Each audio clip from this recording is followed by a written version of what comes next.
This video was originally going to be on a different topic. I was originally going to give my opinion on today's divided wrestling fan base between the Attitude Era mainstream fans, today's neckbeard cosplay fanboys, and what I call the Cornette style fanboys, meaning the 1980s traditionalist wrestling fans. As you can see, there's a lot in my opinion that we do not have in common. Mainstream fans love their jacked up larger than life guys like the Ultimate Warrior, while Cornette style fans can't stand guys like that because they don't have the technical wrestling skill. Cornette style fanboys love the technical traditionalist style of wrestling that some may find boring, while as the neckbeard fanboys prefer the skinny jobbers flipping around and kicking out of 10 finishing moves. So there's a lot in my opinion that we do not have in common. However, as you can see, there is some overlap. Cornette style fanboys overlap with the neckbeard fanboys in that they're both fanboys. In my opinion, they both have that niche nerd sensibility.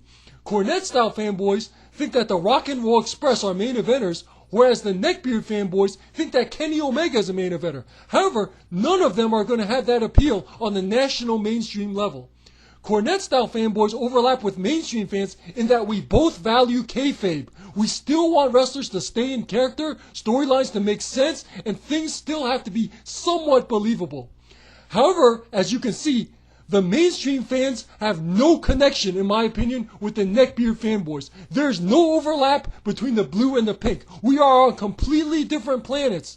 And the issue, in my opinion, is that wrestling promotions now seem to be catering strictly to the neckbeard fanboys, thereby alienating almost everyone else and contributing to the least viewership of all time. So that was the topic I was originally going to give my in-depth opinions on, but then I got bored of it. So I'm going to talk about something else instead that's kind of similar.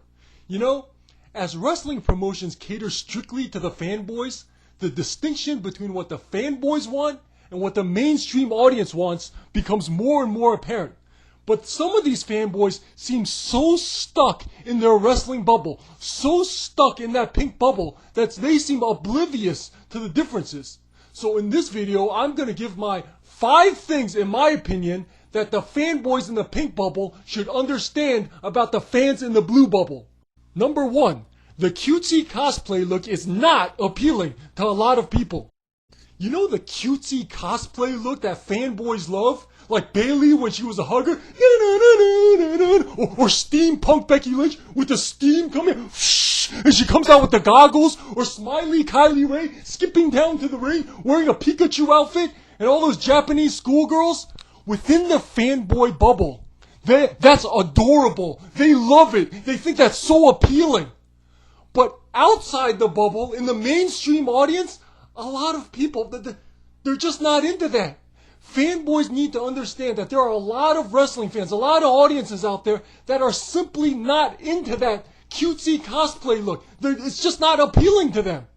So when the wrestling promotions fill up their roster with all these cosplay wrestlers, males and females, a lot of fans are going to be like, what the hell is this? And they're going to stop watching. Like I mentioned before, one of the indie promotions I go to sometimes operates near a college campus. So there would be these random college kids wandering in, checking it out. Why, at one event, the announcers is like, and next is the women's match. And these random college guys are like, whoa, it's the women's match. So they sit front row, right near the entrance. Then the music starts, and this cutesy cosplay girl comes out with the neon hair. And the second the guy saw her, they stand up and they walk away. Like, it was so mean. Like, literally as she's walking by those guys, they're standing up and they're walking away. Right? Because they're not into that. They're not into the cutesy cosplay thing. They don't want to see Bayley. They want to see Stacy Keibler. They don't want to see Riho. They want to see Sable or some big badass like China. They don't want the cutesy cosplay people. I mean, it's mean, it's superficial, but it's the reality of what a lot of mainstream audiences wants to see. In today's indie wrestling, there are all these wrestlers coming in, male and female, and they all seem to have that nerdy cosplay look, you know, with the neon hair, the bright outfits, and they're like posing like their favorite anime, like Team Rocket! You know, like, people stuck in the wrestling fanboy bubble need to understand that that is not appealing to a lot of people. Hulk Hogan, the biggest star of all time, he wore the red and yellow, but his character was not a geek. He didn't have neon green hair, and he wasn't posing like Pokemon, right? The Rock and Stone Cold, they weren't like that either. The NWO, the Four Horsemen, none of them were like that. People want larger than life cool. They don't want these geeks that look like they came straight out of a Comic-Con. But the thing is, a lot of these wrestlers do come across as geeks. They seem to be stuck in that fanboy bubble themselves. Like Seth Rollins, he was supposed to be like this epic face of the company. But then he's online saying nerdy shit like, oh, why don't we compare bank accounts? Oh, they're just jealous because she's with me. Look, a lot of people are not jealous, okay? Seriously. They're not. Not even a little bit, right? But these wrestlers, they seem to be also stuck in that nerdy fanboy bubble, saying nerdy and cringy shit that, in my opinion, turns off mainstream audiences. Number 2, some people watch wrestling to get away, and that's okay. It doesn't automatically mean that they're crappy people. As human beings, we all need a break. We all need time to mentally rest, and people do that in different ways. Some people exercise, some people take vacations, some people read books, some people play video games, and yes, some people watch wrestling to get away, and that's okay. After a long day of school, of work, of dealing with all these stresses, it's okay to suspend disbelief and get away to that universe of Stone Cold, The Rock, DX, the NWO kicking butt, to watch in awe as The Undertaker comes down to the ring with the fog and the lighting and all that stuff. People use wrestling as a getaway, and that's okay. That is completely okay. But ever since the fanboys have taken over the wrestling fan base, it seems like they're trying to make it not okay.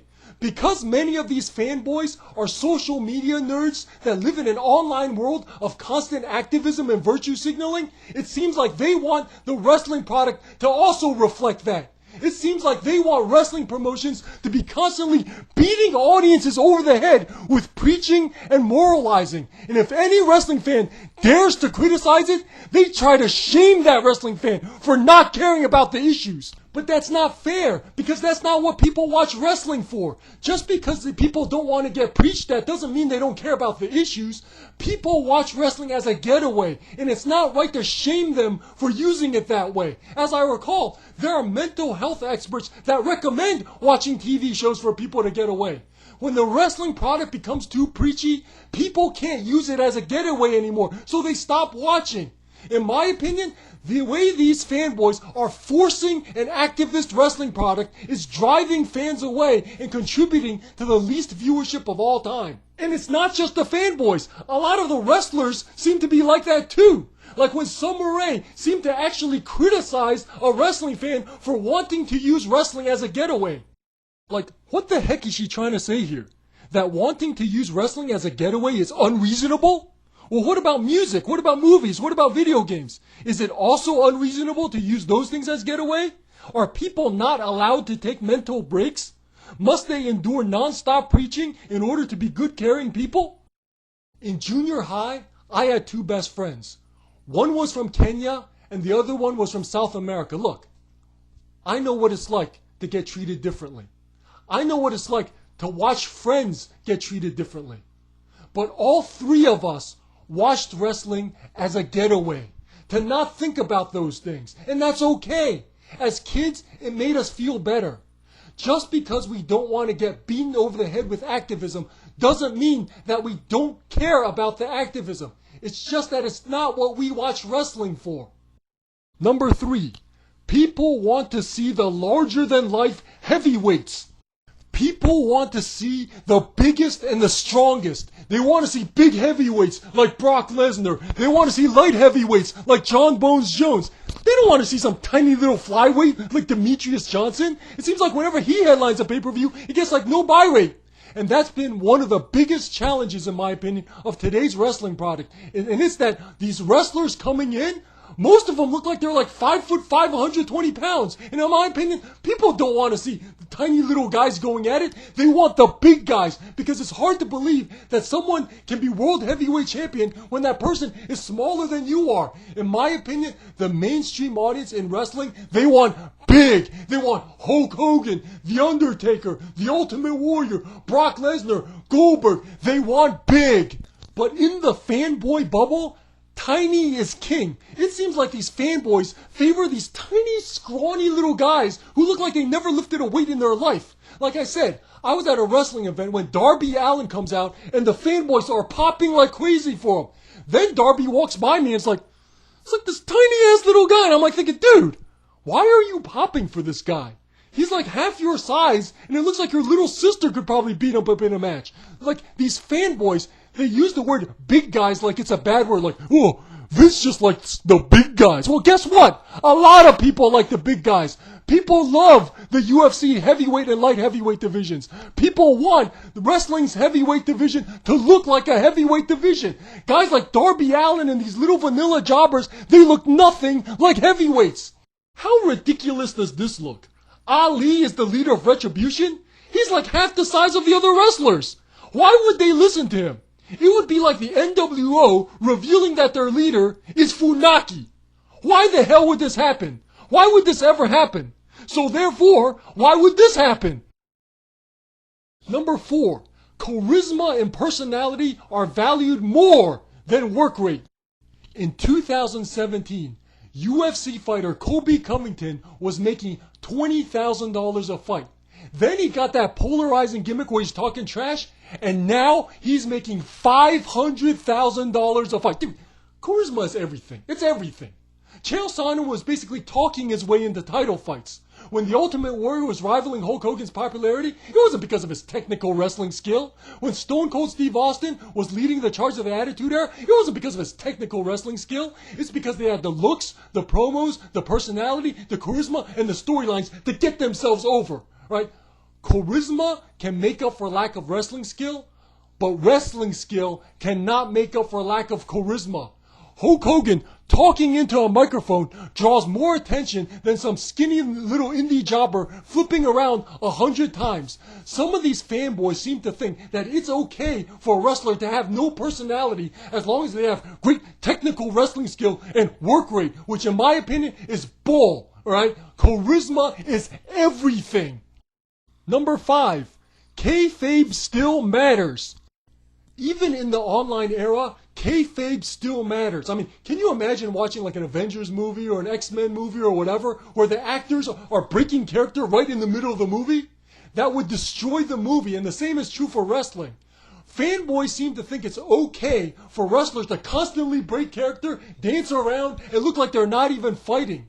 They seem to see wrestling as one big joke and want a product that emphasizes it as a joke. They want Orange Cassidy to wind up for his kick so that they can go, whoa, in like a sarcastic way. They want it stupid and nerdy like that. But in my opinion, people don't watch wrestling for that. People don't watch wrestling to see a bunch of half-serious jobbers dancing around and winking at the audience. People watch wrestling as a getaway, to escape into that universe of Ric Flair, the Macho Man, the NWO invading Nitro, Stone Cold stunning Vince McMahon, these larger-than-life stars amazing us. But in order to have that, in order to maintain that suspension of disbelief, we need good writing, we need good booking, and we need the stars to stay in character. We need that kayfabe. Can you imagine if during the height of the Attitude Era, Stone Cold Steve Austin was on Twitch wearing a Pokemon shirt, live streaming himself playing Super Mario Bros. 2? That would have been a disaster for the character, but it seems like that's what today's wrestlers are doing. Not only are they constantly breaking characters at their indie shows, when they're not at the shows, they're like online playing with their video games or their action figures. And the fanboys in the pink bubble, they love it. But in my opinion, outside that pink bubble, people are alienated because the wrestlers are no longer larger than life stars. They're like a bunch of geeks online that are not even staying in character. So in my opinion, by having too many cosplay wrestlers, by some fanboys unfairly shaming people just for trying to use wrestling as a mental break, by continuing to push skinny vanilla jobbers that are clearly not heavyweights, by prioritizing work rate over charisma and quality storytelling, and by disrespecting kayfabe, the current wrestling product and its fanboys are miles away from getting back the mainstream audience.